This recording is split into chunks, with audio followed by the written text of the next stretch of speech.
Boa noite, turma. Me chamo Thiago. Hoje vou estar fazendo a apresentação para vocês do trabalho de análise das demonstrações contábeis com a empresa São Martinho. O nosso grupo é constituído por mim, pela Elisa, pela Isabela e pelo Sullivan. Vamos estar abordando algum tópico com vocês que serão introdução, a análise das demonstrações contábeis, análise vertical e horizontal, análise de liquidez e análise de capital de giro. O trabalho tem como objetivo analisar as informações acerca de liquidez, da estrutura patrimonial e do capital de giro de atividades, e da rentabilidade da Companhia São Martinho. Vamos trazer as informações contábeis dos exercícios financeiros de 2020 a 2022, que foram auditados pela PricewaterhouseCoopers, auditores independentes. A empresa ela atua no mercado desde 1920, possuindo um quadro de colaboradores de mais de 12 mil. Em relação à sua produção, ela é a maior usina sucroalcooleira em operação no mundo, com moagem aproximada de 10 milhões de toneladas de cana por safra.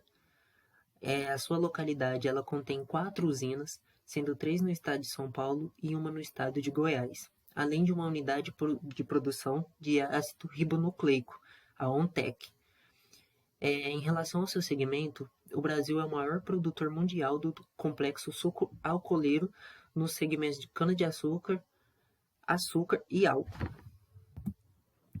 Eu vou estar falando para vocês em relação aos impactos do conflito militar que está acontecendo recentemente, que seria entre a Ucrânia e a Rússia.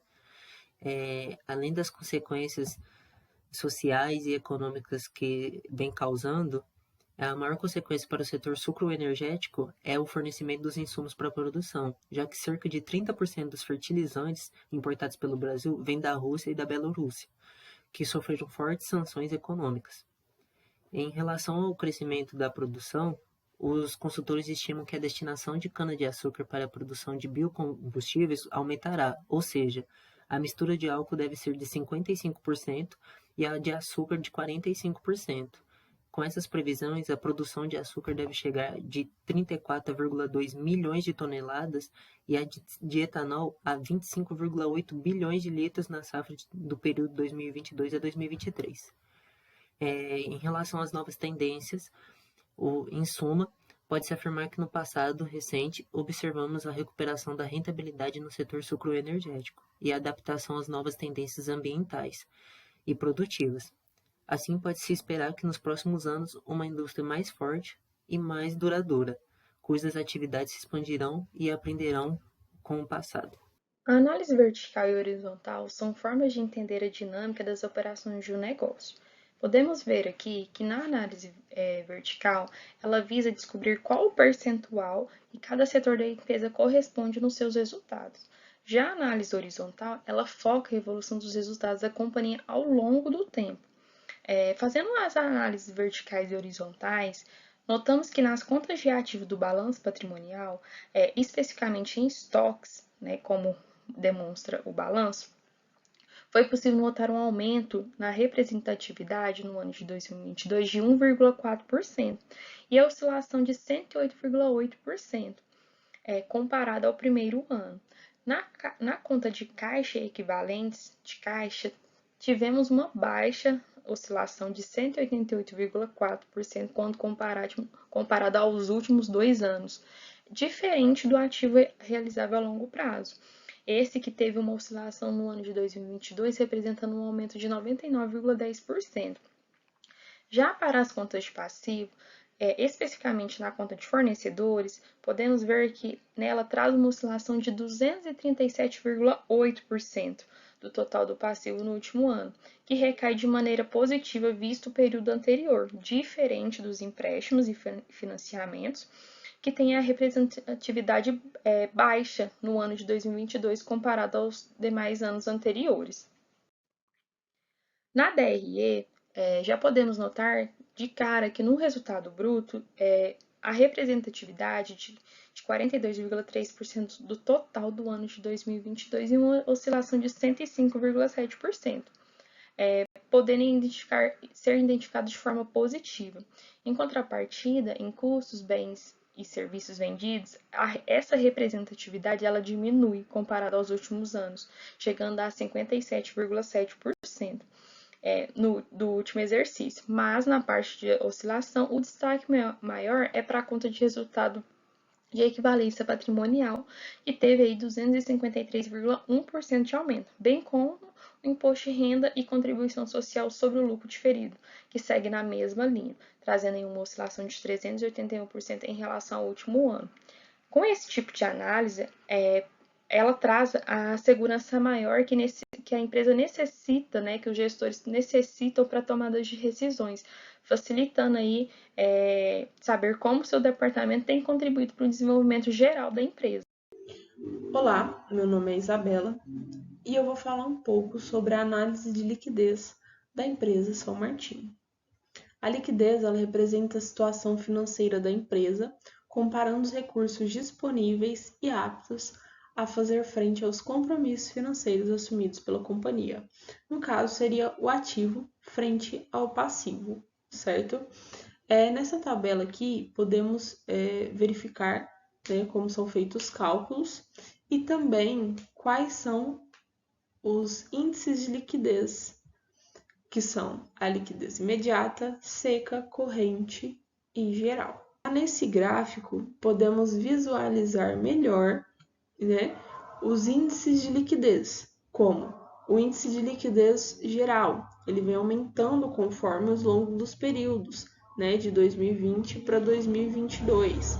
Dessa forma, podemos ver que a empresa está se fortalecendo, né, claro, em termos de liquidez de longo prazo. Então, isso é o ideal. A liquidez corrente ela é utilizada para verificar a capacidade de liquidação de todas as dívidas de curto prazo da empresa. Então, conforme analisamos aqui também, a cada R$1 de dívida de curto prazo, a empresa tem 2,55, claro, em 2022, para conseguir acatar seus compromissos. Então, dessa forma seria o ideal, porque aqui a gente não identifica nenhum problema, né, no curto prazo em pagamento para manter a empresa, certo? A liquidez seca, efetuamos, né, a retirada do estoque, claro, como fonte de pagamento para fazer o cálculo, mas mesmo assim a empresa consegue cumprir com seus compromissos e manter a boa capacidade de pagamento, ou seja, o nível de estoque ele tem pouca influência na sua liquidez. Então, se tiver estoque ou não, vai fazer pouca diferença. Já a liquidez imediata, podemos ver que houve um aumento, né, no período aí de 2020 para 2021, porém houve uma queda de 2022, voltando para 0,05, que foi o que já havia em 2020. Isso mostra também que a empresa está tendo muitas dificuldades em honrar os seus compromissos, né? Então, portanto, é um sinal vermelho aí, né, para a empresa, um sinal de alerta, porque isso pode mostrar que o fluxo de caixa ele está muito baixo. Então, a empresa aí teria que se atentar a isso. Já nesse outro gráfico, quando comparamos o período do ano de 2020 da Companhia São Martinho com as empresas do setor sucroenergético, os quais os índices de liquidez seca e corrente são baixos, né, comparados aos índices de liquidez seca e corrente da empresa São Martinho, a gente pode ver, né, que ela se destaca. Então, ela não tem o que se preocupar em relação ao setor. Boa noite, vou falar da análise do capital de giro. Então, através do capital de giro da empresa, a análise pode ser complementada para o exame de liquidez, que tem como desafio estabilizar os seus compromissos sem comprometer a sua rentabilidade. A análise procedida utilizou de três instrumentos fundamentais, né, que é a capital circulante líquido, CCL, a necessidade de capital de giro, NCG, e o saldo índice horário, IST. Aqui tem uma tabela onde a gente mostra os índices, as formas como são calculados e uma comparação de 3 anos aqui, de 2020 a 2022.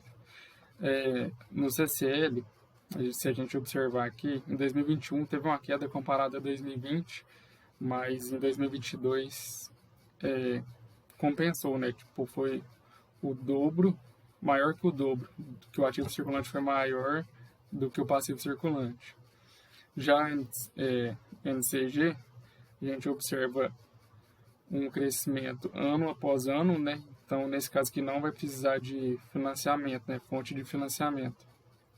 E o saldo em tesouraria, a gente, se observar, em 2021 também teve uma queda comparado a 2020, mas em 2022 teve um aumento significativo. Com base nesses dados, a gente conclui que é uma empresa sólida, né? Que está em uma boa situação financeira.